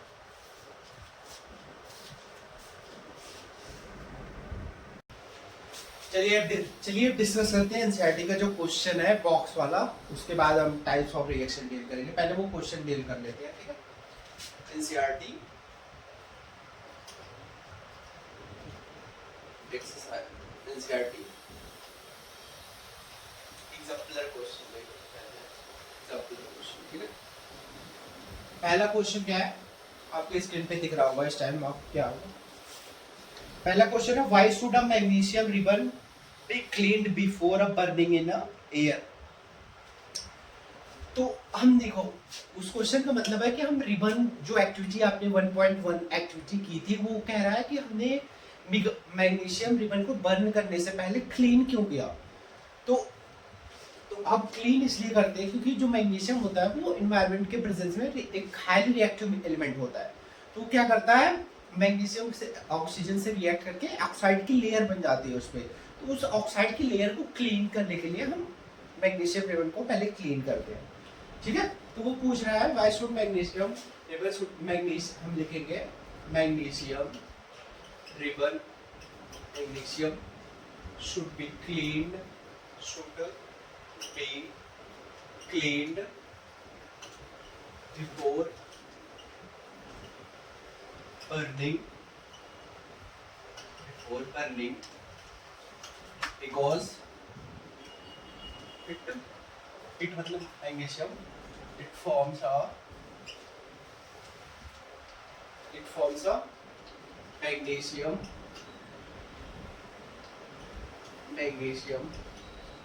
oxide layer on its surface। अपने सरफेस को क्या करता है, magnesium on its surface, hence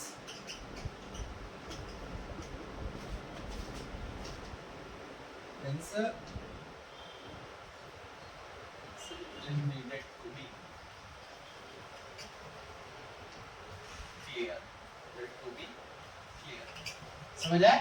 मतलब क्या कह रहा है कि जो मैग्नीशियम रिबन होता है उसको बर्निंग से पहले हम क्लीन क्यों करते हैं, क्योंकि वो मैग्नीशियम ऑक्साइड की लेयर बना के बैठा होता है अपने सरफेस पे, तो उसको क्लियर करने के लिए हम मैग्नीशियम रिबन को बर्न करने से पहले क्लीन करते हैं। ओके, चलिए अब सेकंड वाले क्वेश्चन को डील करते हैं। सेकंड क्वेश्चन आपको देखना होगा स्क्रीन पे, क्या है, right the balance equation for the following chemical reactions. इसमें क्या है, कुछ केमिकल रिएक्शन दी गई है, तो उसको क्या करना है, हमें केमिकल इक्वेशन के फॉर्म में लिखना है। तो इसको आप कैसे लिख सकते हो, पहले मैं एक आपको होमवर्क दे रहा, अगर आपने आई थिंक काफी बच्चों को ये चीजें नहीं पता होती, तो आप करो क्या करोगे, आप 2-3 दिनों में धीरे धीरे मतलब क्या करो, जो एलिमेंट्स हैं, आई थिंक आपके पास पीरियोडिक टेबल होगा, इतनी तो उम्मीद हो सकती है आपसे। ठीक है, अगर ना हो तो अभी से आप जाके स्टेशनरी से ले लो। इसमें क्या करो, 1 to 30 एलिमेंट्स को 1 to 30 एलिमेंट्स को लर्न करना है आपका, ये होमवर्क है मेरी तरफ से, ठीक है। एलिमेंट्स का मतलब सिंबल पहले पहचानना है, लर्न कर लो, फिर उसका एटॉमिक नंबर, जैसे कोई बोले सोडियम का कितना एटॉमिक नंबर है तो आपको पता होना चाहिए 11 है, क्लोरीन का 70 है, ऐसे आपको याद होना चाहिए, ठीक है। और एटॉमिक मास ये आप जरूर याद करो, देन आपसे ऐसे जो क्वेश्चन किया आ रहा है तो ये क्वेश्चन बन जाएगा, ठीक है। ये होमवर्क है, अगर आपका कंप्लीट हो जाए होमवर्क तो हम आप कमेंट में लिख दीजिएगा, ठीक है। चलिए अब सेकंड वाला क्वेश्चन हम डील करते हैं। ये क्या कर रहा है, हाइड्रोजन है और क्लोराइड है, ये बना रहा है हाइड्रोजन क्लोराइड। तो हमें इसको केमिकल इक्वेशन आपको पढ़ाया था मैंने, केमिकल इक्वेशन क्या होता है, सिंबॉलिक रिप्रेजेंटेशन होता है। हमें हाइड्रोजन जो है वो सिंबल में बनाना है, हाइड्रोजन हम सिंबल में इस फॉर्म में ऐसे लिखते हैं। फिर क्या कह रहा है, क्लोराइड, क्लोराइड को हम Cl2 लिखते हैं, फिर क्या कर रहा है, हाइड्रोजन क्लोराइड बन रहा है, ठीक है, ये बन गया, ठीक। अब इसको आई थिंक बैलेंस भी करने को कह रहा है ना, तो बैलेंस भी करना है, right the chemical equation, balance chemical equation लिखना कह रहा है ना। तो देखो अब आपने बैलेंस देखो कैसे करोगे, हाइड्रोजन इधर कितना है, 2 एटम है, इधर कितना है, 1 है, इधर क्या करेंगे, 2 कर देंगे। अब देखो ये बैलेंस हो गया, 2 हाइड्रोजन इधर, 2 हाइड्रोजन इधर, 2 क्लोरीन इधर, 2 क्लोरीन इधर, ठीक है। थर्ड क्या है, थर्ड आई थिंक इसके पार्ट है, हाँ ये फर्स्ट पार्ट हो गया इसका, ये सेकेंड पार्ट। इसका क्वेश्चन क्या कह रहा है, आपको स्क्रीन पे दिख रहा होगा, ठीक है। बैरियम क्लोराइड एल्युमिनियम सल्फेट, क्या है, बैरियम क्लोराइड एल्युमिनियम सल्फेट,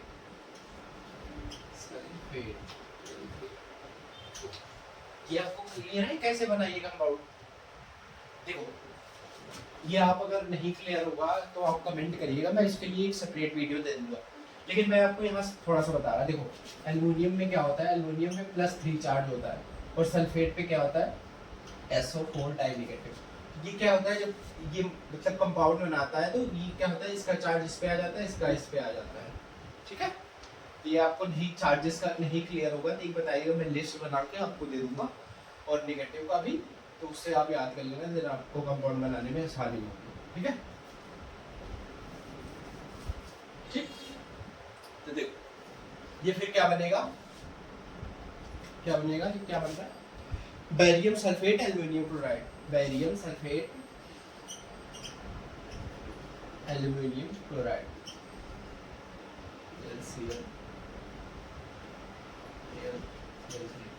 ठीक है। थर्ड क्या है इसका, थर्ड क्वेश्चन है, सोडियम वाटर से रिएक्ट कर रहा है, सोडियम हाइड्रोक्साइड बना रहा है, क्या बना रहा है, सोडियम हाइड्रोक्साइड और हाइड्रोजन गैस रिलीज आउट हो रही है। इधर इसको बैलेंसिंग करते हैं, सोडियम कितना है, सोडियम 1 है, हाइड्रोजन कितना है 2, और इधर कितना है 1 2 3 इधर हो गया, तो इधर 3 है और इधर 2 है, तो हम क्या कर सकते हैं, इधर 3 है इधर 2 है, इसको 4 कर देते हैं, देन इसको भी 4 कर देते हैं। कैसे करोगे, देखो अगर इसको हम 2 से मल्टीप्लाई करा देते कि 4 हो गया, और इधर भी 4 कर सकते हैं ना, इसको 2 कर देते हैं, देखो इसको 2 कर दो, समझ गए, हिट एंड ट्रायल ऐसे ही लगता है ना, इसको ट्राई करते हैं। इधर 4 हो गया, अब ये बैलेंस हो गया, सोडियम इधर सोडियम बैलेंस हो गया, तो सोडियम को हम 2 कर देते हैं, सोडियम 2, हाइड्रोजन कितना है 4 2, और ऑक्सीजन कितना है 2 ऑक्सीजन बैलेंस हो गया। ऐसे ही हिट एंड ट्रायल से करते हैं, पहले मतलब तुम ट्राई करो ना, हिट लगाओ, मतलब लगाया हमने 2 यहाँ लगाया, तो ऐसे ही बैलेंस करता है, समझ गए। और थर्ड क्या है,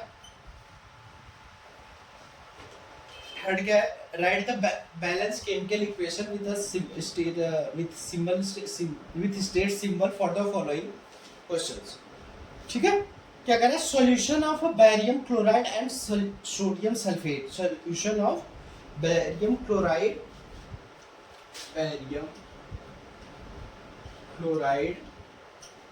एंड सोडियम सल्फेट, ये है ना, क्या barium chloride and sodium sulphate, barium chloride and sodium sulphate in water, ये क्या है, इन वाटर। आपको मैंने बताया था ना वो जो इन वाटर अगर लिखा रहेगा तो उसमें क्या स्टेट मेंशन करना है, इसलिए लिख रहा है क्योंकि यहाँ आपको स्टेट मेंशन करने को कह रहा है, एक्वस। अगर इन वाटर लिख दिया तो मतलब एक्वस में है, ठीक है, याद रखिए। In water and react to give insoluble barium sulphate. Barium sulphate ये दे रहा है, insoluble barium sulphate. Barium insoluble मतलब होता है सॉलिड, मतलब उसमें मतलब पता चलेगा, सॉल्युबल नहीं होगा, ठीक है। फिर बैरियम सल्फेट बन रहा है, और क्या बन रहा है, सोडियम क्लोराइड, ठीक है। इन सॉल्यूशन, इस सॉल्यूशन में है तो मतलब लिक्विड में। अब देखिए इसको बैलेंस करना है। बैरियम इधर कितना है, 1 है, 1 है, ठीक है। सोडियम इधर कितना है, 2 है, इसको 2 कर देंगे। समझ रहे हैं ना बैलेंसिंग थोड़ा को, ठीक। सोडियम 2 हो गया, और सल्फेट कितना है, 1 है। ऑक्सीजन कितना है, 4 है। क्लोरीन कितना है, 2। बैलेंस, ठीक है। नेक्स्ट क्वेश्चन,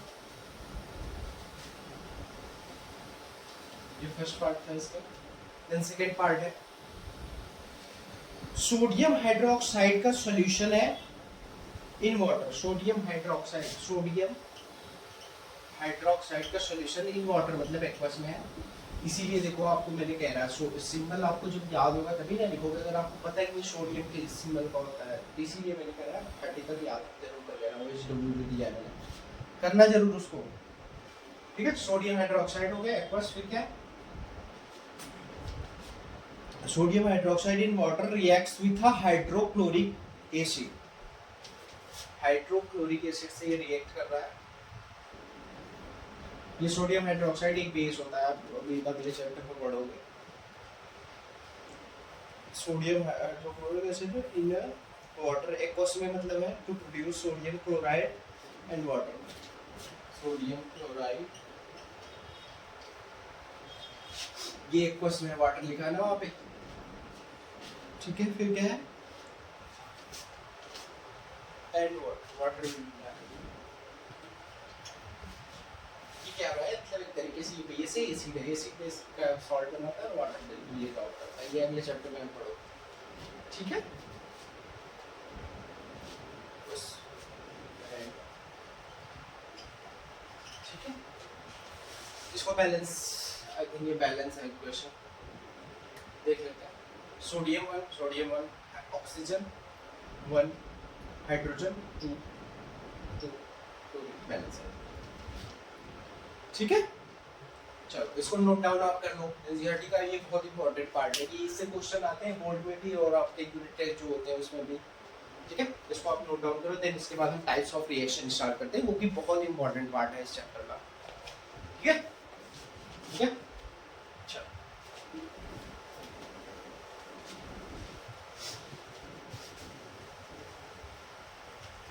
अब हम स्टार्ट करते हैं टाइप्स ऑफ रिएक्शन। क्या स्टार्ट करते हैं, टाइप्स ऑफ रिएक्शन। इसको बहुत ध्यान से पढ़िएगा, ये बहुत इंपॉर्टेंट है आपके बोर्ड में इसलिए और यूनिट टेस्ट के लिए।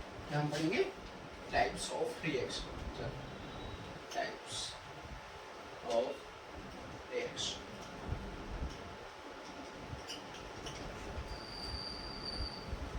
इसमें क्या हुआ, फर्स्ट क्या था, कॉम्बिनेशन रिएक्शन। कौन सा रिएक्शन, कॉम्बिनेशन रिएक्शन, ठीक है। तो आपको वर्ड से थोड़ा आइडिया लग रहा होगा, कंबाइनेशन कुछ होगा जो कंबाइन होगा। इसमें देखो, इसमें होगा क्या, दो सब्सटेंस होंगे, मान लो ए बी, ये एस मतलब ऐसे ही लिखा जी बता रहा आपको, ए बी बन जाएगा ऐसे, इसी टाइप का रिएक्शन इसमें होगा। इसमें हम इसको डिफाइन कर लेते हैं पहले।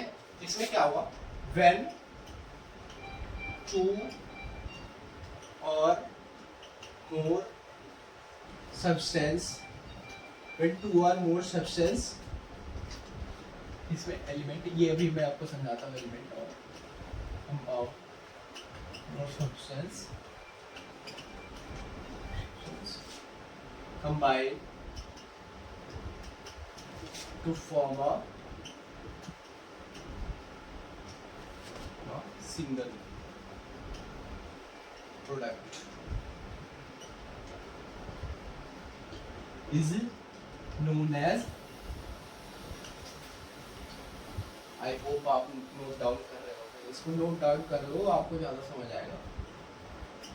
ठीक है, is known as combination reaction. ठीक है, ये क्या कह रहा है, when two or more substance combine to form a single product that is known as combination reaction. जैसे जैसे हमने जो एक्टिविटी 1.2 में 1.1 में ही पढ़ी थी, वो भी एक तरीके से कॉम्बिनेशन रिएक्शन था। क्या था, जैसे मैग्नीशियम हो गया, मैग्नीशियम ऑक्सीजन रिएक्ट करके मैग्नीशियम ऑक्साइड की ऑक्साइड बना लेते हैं। तो ये क्या होगा, इसमें देखिए दो सब्सटेंस है, एक कंबाइन करके एक प्रोडक्ट सिंगल बना लेंगे। और दूसरा एग्जांपल जैसे ले सकते हैं सिंपल वाले, ये हाइड्रोजन ऑक्सीजन H2O बना लिया, ये भी कॉम्बिनेशन रिएक्शन का एग्जांपल है। ठीक है, अब देखो, अब आपकी बुक में एक मेन एग्जांपल दिया है, ये तो मतलब सिंपल मैंने आपको फील कराने के लिए दिया, तो आपको इसमें करना क्या है, आपको मतलब डेफिनेशन पता होनी चाहिए, देन जो मोस्ट इंपॉर्टेंट आपकी बुक्स में एग्जांपल दिए हैं उसको याद करो, मतलब वो पता होना चाहिए।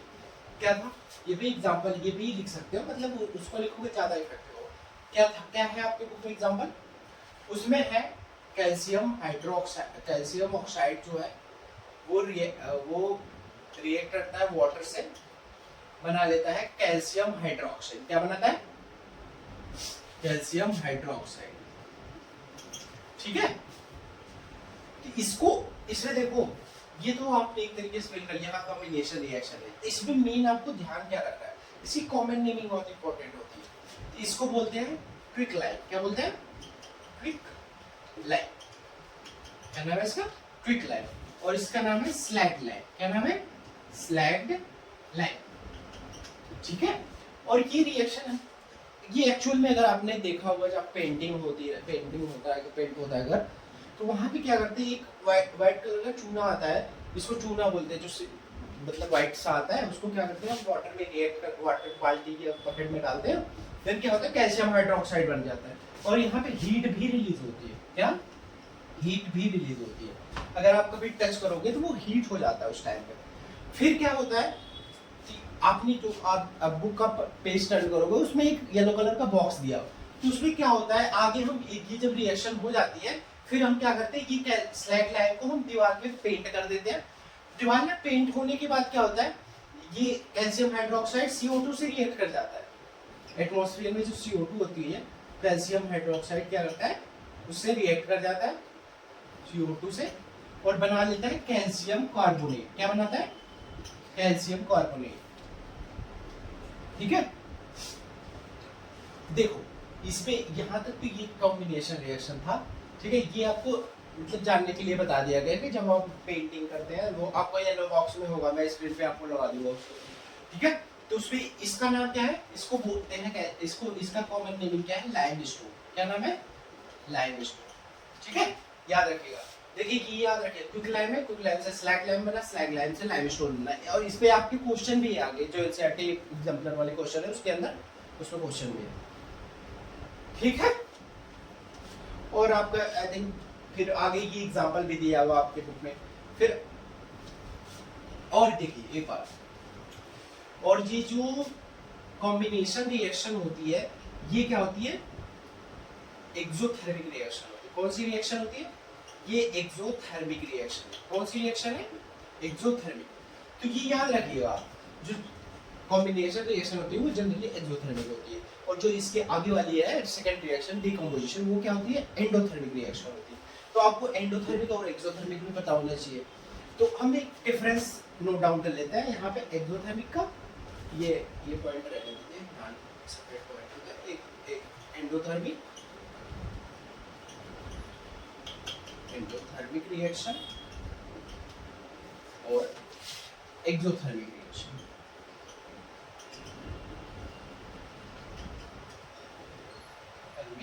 रिएक्शन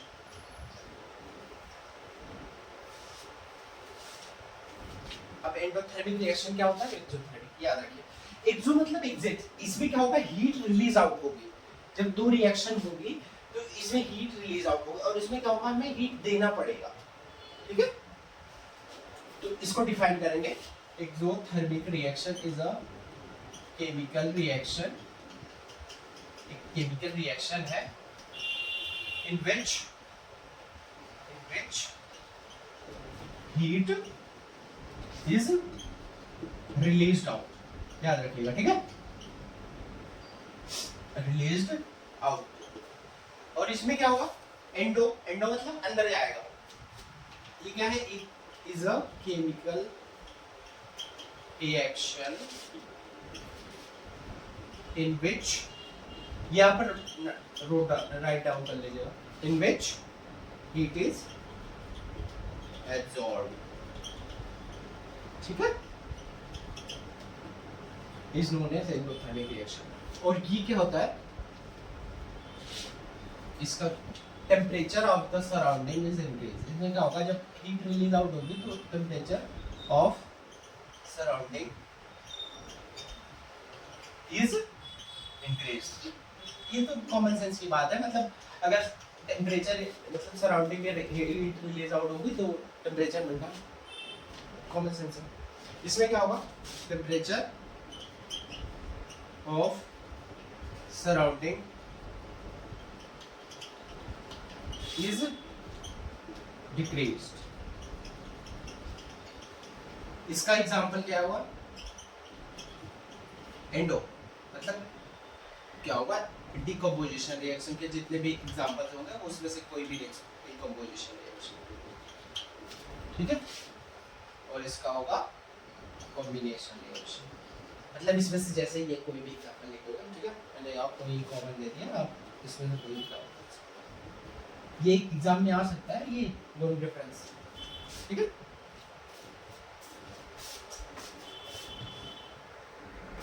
चल इसको नोट डाउन कर लीजिए, ठीक है, हो गया। चल इसके बाद हम पढ़ेंगे कि कॉम्बिनेशन रिएक्शन तो बहुत इंपॉर्टेंट था। इसके बाद उससे इससे ज्यादा इंपॉर्टेंट मुझे लगता है डिकम्पोजिशन रिएक्शन था, क्योंकि उसमें टाइप्स आ जाते हैं। इसमें तो सिंपल ही रिएक्शन था, और लेकिन डिकम्पोजिशन रिएक्शन वो मुझे लगता है मोस्ट इंपॉर्टेंट है, क्योंकि उसमें ज्यादा टाइप्स भी है, ठीक है। तो चलिए अब हम पढ़ते हैं कौन सा reaction, decomposition reaction, decomposition reaction, decomposition reaction, note कर रहे हो ना नोटबुक में। चल इसमें क्या होगा, एक सिंगल कंपाउंड होगा, वो क्या होगा, ब्रेक डाउन होके 2 या 3 छोटे कंपाउंड से ब्रेक डाउन हो जाएगा। जैसे जैसे कंपाउंड है ए बी, ये क्या होगा, ब्रेक डाउन हो जाएगा ए में प्लस बी, ऐसे ब्रेक डाउन हो जाएगा, जस्ट अपोजिट है कॉम्बिनेशन है। इसमें क्या होगा, इसका डेफिनेशन है, when a single compounds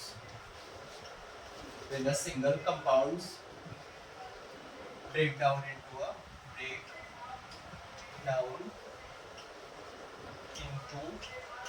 a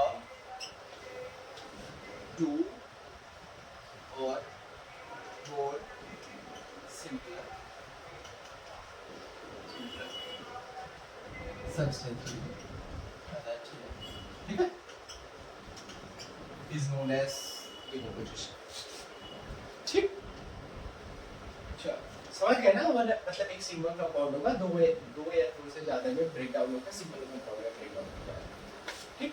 अब इसमें आपको में एग्जांपल दिया है, बहुत इंपॉर्टेंट एग्जांपल है ये, आपको आई थिंक स्कूल में भी ये वाली एक्टिविटी कराई जाती है, जो एग्जांपल है फेरस सल्फेट, हमारे में तो कराई जाती है, आपसे पता है, लेकिन ये कराते हैं मैक्सिमम स्कूल, FeSO4, इसको हीट करोगे, देखो हीट को हम या तो ऐसे डायरेक्ट लिख देंगे, या तो हम ये डेल्टा का सिंबल होता है, इसको हीट कहते हैं, रिप्रेजेंट करते हैं।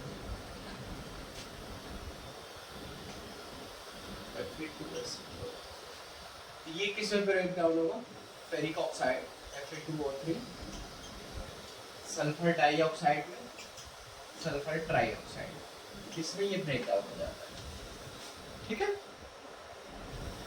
देखो इसमें आपको याद क्या रखना है, मेन ये रिएक्शन तो याद ही रखनी है, और इसमें याद रखना है कि ये किस कलर का कंपाउंड होता है। जब आप इसको टेस्ट ट्यूब में लोगे, इसको करते क्या है, ये एक्टिविटी कैसे करते हैं पता है आपको, ये मतलब ये फेरस सल्फेट को टेस्ट ट्यूब में लेंगे, फिर उसको टेस्ट ट्यूब को हीट करेंगे, तो हीट करने के बाद ये कंपाउंड इसमें ब्रेक डाउन हो जाता है।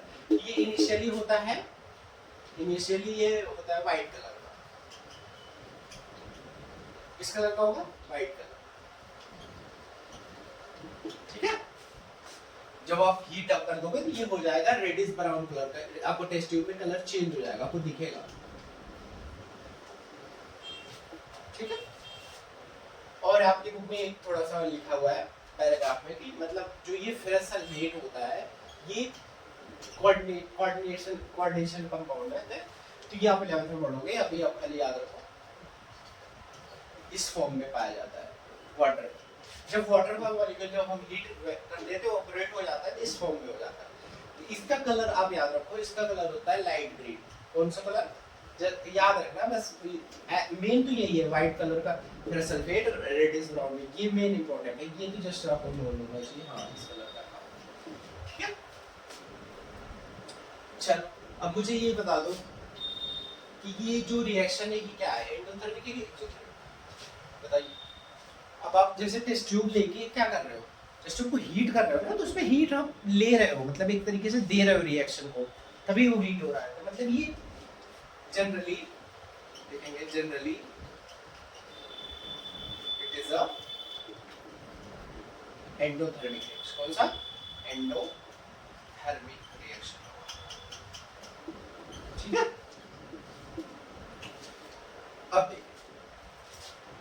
अब मेन टाइप देख लेते हैं इसका। ये होता है मेनली 3 टाइप के। कितने टाइप के? 3 टाइप के। ये एज सच आपकी बुक में डिवीजन नहीं है, लेकिन होता है। देखो, पहला होता है थर्मल डिकम्पोजिशन। कौन सा डिकम्पोजिशन? थर्मल डिकम्पोजिशन, डीसीपी लिख दे रहे हैं, डिकम्पोजिशन DRL। ठीक है, शॉर्ट फॉर्म डिकम्पोजिशन याद रखना। और क्या है? थर्मल मतलब क्या होता है आपको पता है? थर्मल मतलब होता है हीट। जहाँ अगर थर्मल कोई वर्ड लग जाता है वहाँ मतलब हीट हो रहा है, मतलब हीट के प्रेजेंस में हीट हो रहा है, इसके प्रेजेंस में हीट के प्रेजेंस में। और सेकंड होता है electrolytic decomposition reaction. Electrolytic electricity मतलब इलेक्ट्रिसिटी के प्रेजेंस में होगा, इसके रिएक्शन इलेक्ट्रिसिटी याद रखिए। ठीक है, और थर्ड होता है फोटोलिटिक। फोटो से आपको पता होगा, अगर फोटो कहीं भी लग जाता है मतलब होता है लाइट। ऐसे अब कुछ वर्ड्स को आपको ध्यान रखना होता है आगे चलकर, यहाँ ऐसे कुछ वर्ड्स लग गए प्रीफिक्स में तो क्या मतलब होता है। फोटोलिटिक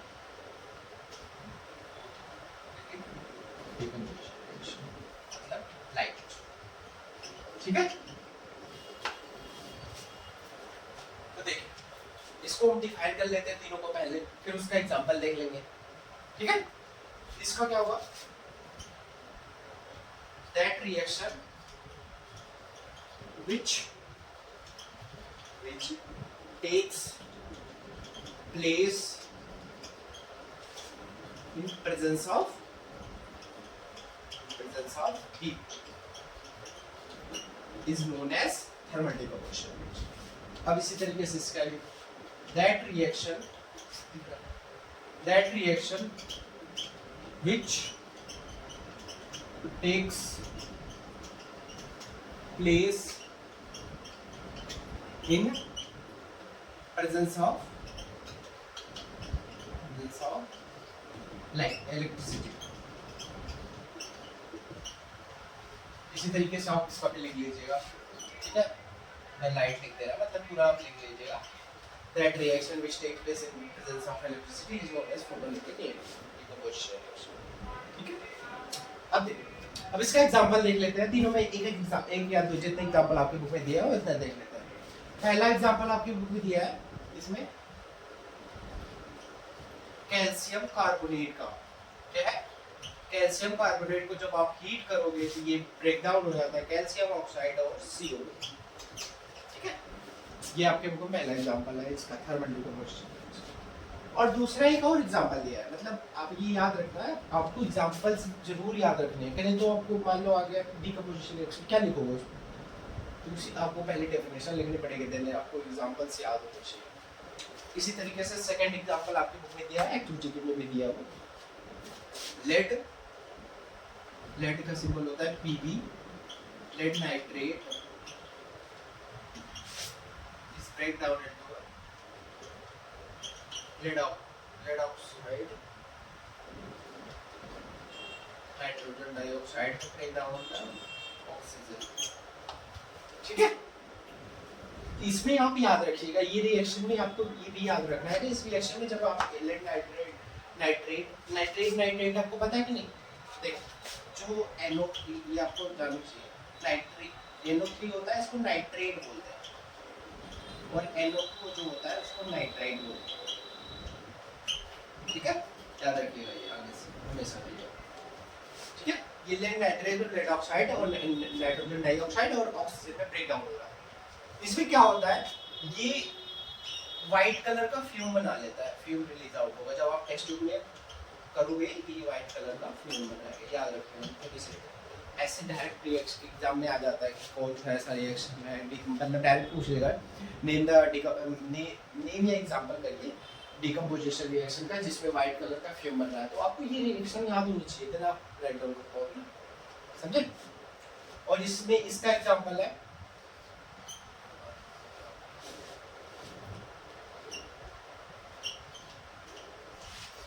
इसमें होगा वाटर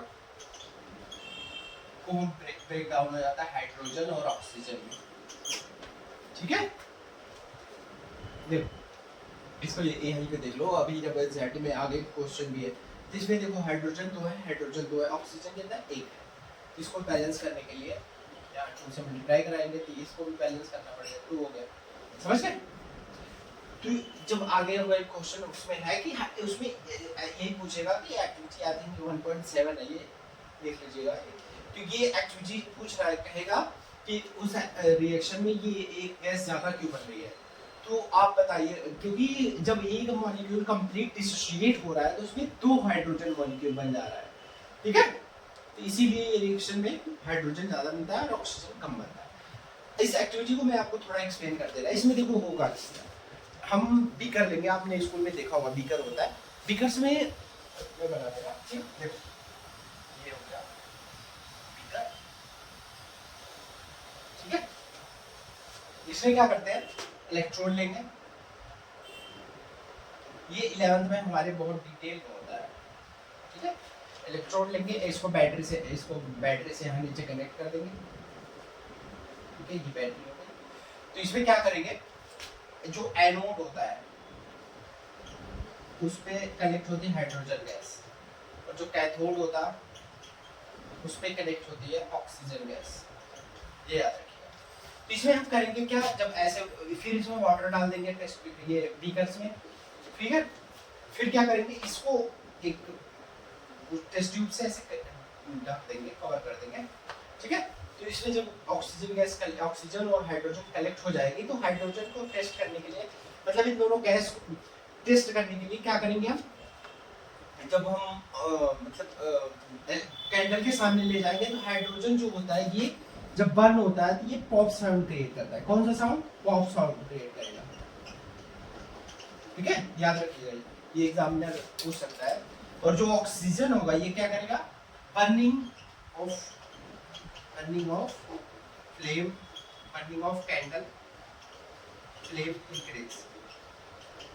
ठीक है, ये क्या कराएगा, जब हम मतलब कैंडल जो जलती है उसके सामने ले जाओगे, ये मतलब जो गैस होगी वो पॉप साउंड क्रिएट करेगी, मतलब याद रखिए हाइड्रोजन होता है पॉप साउंड क्रिएट होगा। और जो ये ऑक्सीजन होगा वो क्या करेगा, बट जो फ्लेम ऑक्सीजन में ज्यादा जलने लगेगी।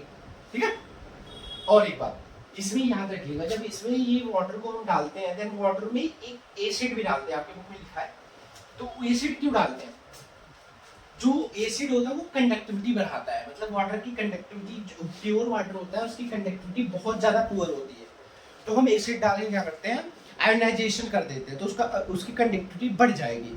ठीक है, इसीलिए हम वाटर में एसिड डालते हैं। ये आपको पूछ सकता है एग्जामिनर, जो प्रैक्टिकल में अगर होता होगा तो वो पूछ सकता है कि हम इस रिएक्शन में वाटर में एसिड क्यों डाला, क्योंकि कंडक्टिविटी इंक्रीज करने के लिए। ठीक, चलिए अब लाइट वाला देख लेते हैं। इसमें आपके बुक में दिया हुआ एजिस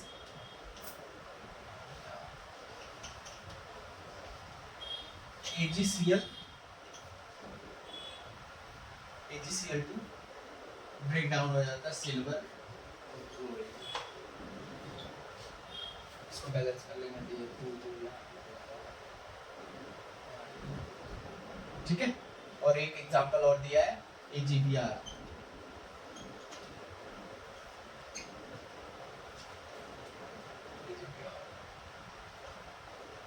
ठीक है, ये Ag बन जाएगा और ब्रोमीन,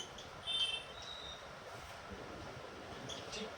और नहीं, और इस ये बहुत इंपॉर्टेंट रिएक्शन है, ठीक है। क्यों? ये जो पहले जब हम वो नहीं फोटो क्लिक करते थे, जो वाइट सी आती थी, जो कैमरे में जिसमें रील डलती थी, ठीक है, बहुत लोगों ने, आई थिंक आप लोगों ने देखा ही नहीं होगा, लेकिन पहले क्या होता था, कैमरे में ब्लैक एंड व्हाइट फोटो निकल के आती थी, तो उसमें ही यूज होता था। किसमें यूज होता था? इन फोटोग्राफिक फिल्म, इन फोटोग्राफिक फिल्म,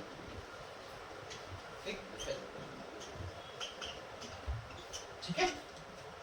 चलिए ये नोट डाउन कर लीजिए, बहुत इंपॉर्टेंट रिएक्शन है। आपको देखो पता होना चाहिए डेफिनेशन क्या होती है, एग्जांपल क्या होता है, ये टाइप पता होना चाहिए, इसका टाइप पता होना चाहिए और इसके एग्जांपल्स पता होना चाहिए। चलिए नोट डाउन कर लिया, चलो ठीक है। इसके बाद हम डिस्कस करते हैं एनसीईआरटी का जो क्वेश्चंस है ब्लू बॉक्स में, ठीक है, वो इंपॉर्टेंट है कह सकते हैं। एनसीईआरटी का जो क्वेश्चन है वो डिस्कस करते हैं। आपको स्क्रीन पे आई थिंक लगा दूंगा, दिख रहा होगा, पढ़ो एनसीईआरटी, ठीक है। फर्स्ट क्वेश्चन क्या कर रहा है, पढ़िए आप बुक, आई होप बुक लेके बैठा करो, लेक्चर देखते हो। Name the substance x and right it's formula. पहले क्या है, solution of x is used for white washing. कौन सा सॉल्यूशन व्हाइट वॉशिंग के लिए यूज होता था? मैंने बताया था ना कॉम्बिनेशन रिएक्शन में, जब स्टार्टिंग में पढ़ाया था, तो उसमें कह रहे कौन सा एक्स कंपाउंड, उसका नाम लिखो और उसका केमिकल फार्मूला लिखना है। क्या नाम था उसका, पता है? याद है आपको क्या था उसका नाम? उसका नाम है कैल्शियम ऑक्साइड। क्या नाम है? Calcium oxide. जो हमने बताया नहीं था स्टार्टिंग में, फर्स्ट कल मतलब first type of combination reaction start होता है, ठीक है। इसको और क्या बोलते हैं बताया था, क्विक लाइट। क्या बोलते हैं? क्विक लाइट, ठीक है। और इसको कह रहा है इसका फॉर्मूला क्या हो जाएगा, फॉर्मूला हो जाएगा कैल्शियम ऑक्साइड, ठीक। ये आंसर है आपका। इसका सेकंड पार्ट, ये फर्स्ट पार्ट हो गया, सेकंड पार्ट। सेकंड पार्ट क्या कह रहा है? कह रहा है कि इसका वाटर के साथ रिएक्ट कराओ, रिएक्शन कराओ। तो ये भी हमने कराया था आपसे, कैल्शियम ऑक्साइड को जब वाटर से रिएक्ट कराएंगे तो ये बना लेगा कैल्शियम हाइड्रोक्साइड। क्या बना लेगा? Calcium hydroxide. और इसको बोलते हैं स्लैक लाइट। क्या बोलते हैं? स्लैक लाइट, ठीक है। और इसको जब मतलब व्हाइट वॉशिंग कर देते हैं तो क्या बन जाता है, वो CO2 से रिएक्ट करके कैल्शियम कार्बोनेट बन जाता है। कैल्शियम कार्बोनेट को बोलते हैं लाइमस्टोन, ठीक है, याद रखिएगा। अब हम सेकंड क्वेश्चन को डिस्कस करते हैं। क्या है क्वेश्चन? पढ़िए बुक में। Why is the amount of gas collected in one of the test tube in activity 1.7 is double the amount of collected in other, ठीक है। Electrode name this gas. तो कह रहा है जो एक्टिविटी कल हमने किया है, इलेक्ट्रोलाइटिक की जो डिकम्पोजिशन रिएक्शन था वही था 1.7 एक्टिविटी। आप अगर देखा हुआ, आपने बुक पढ़ा हुआ, तो उसमें कह रहा है कि जो दो इलेक्ट्रोड थे ना, एक में एनोड था, एक कैथोड था। उसमें कह रहा है कि जो एक गैस है ज्यादा क्यों कलेक्ट हो रही है, तो उसमें देखो ज्यादा क्यों हो रही है, देखो उसमें क्या होता है, वाटर का इलेक्ट्रोलिसिस हो रहा है, तो वाटर हाइड्रोजन और ऑक्सीजन में ब्रेक डाउन हो रहा है। इसको जब हम बैलेंस करेंगे तो यहाँ 2 लगेगा, ये हाइड्रोजन 2 to 4 हो जाएगा और ऑक्सीजन 2 हो जाएगा। बैलेंसिंग आती होगी आज, अगर आपने ढंग से पढ़ा होगा अब तो आई हुई होगी, ठीक है। तो इसमें क्या हो रहा है, जब ये कंप्लीट 2 मॉलिक्यूल ऑफ वाटर मतलब डिकम्पोज हो रहा है, इसमें 2 मॉलिक्यूल ऑफ हाइड्रोजन बन रहा है और 1 मॉलिक्यूल ऑफ ऑक्सीजन। तो इससे क्या दिख रहा है, मतलब ये हाइड्रोजन गैस ज्यादा बन रहा है, ठीक है। तो हम लिखेंगे वो जो पूछ रहा है, मतलब क्यों बन रहा है, because 2 molecules of 2 molecules of water decompose to form 2 molecules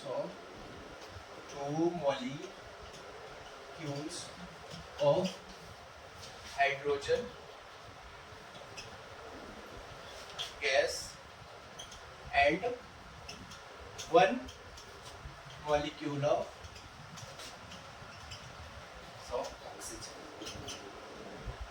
ठीक है, वो कंप्लीट हो गया ना। जब मतलब थोड़ा सा जो पहले अगर उसने पूछा भाई क्यों बन रहा है, because 2 molecules of water decompose to form 2 molecules of hydrogen gas तो बन रहा है, और ये 1 molecule of oxygen, इसीलिए जो हमें है एक गैस इलेक्ट्रॉन में ज्यादा बनेगी। ठीक है, समझ गए? चलिए ठीक है, इसी के साथ हमारा पार्ट 1 चैप्टर 1 का कंप्लीट होता है। इसके बाद पार्ट 2 लगेगा, उसमें जो टाइप्स ऑफ रिएक्शन बची है, रिडॉक्स रिएक्शन और रेंसिडिटी, ये डिस्कस होगा। देन पार्ट 3 में क्या डिस्कस होगा, एनसीईआरटी का जो एक्सरसाइज वाले क्वेश्चन। ठीक है, thank you so much watch करने के लिए, और आप अपना कमेंट जरूर बताइए कि कैसा लगा आपको लेक्चर। मैंने मेहनत तो बहुत की है इस लेक्चर में बनाने के लिए, मतलब आपको कोई भी ऐसा पॉइंट है एनसीईआरटी का मैंने छोड़ा ही नहीं है, और प्रॉपर डिस्कस भी किया है। तो एट लास्ट एक कमेंट जरूर करिएगा। Thank you.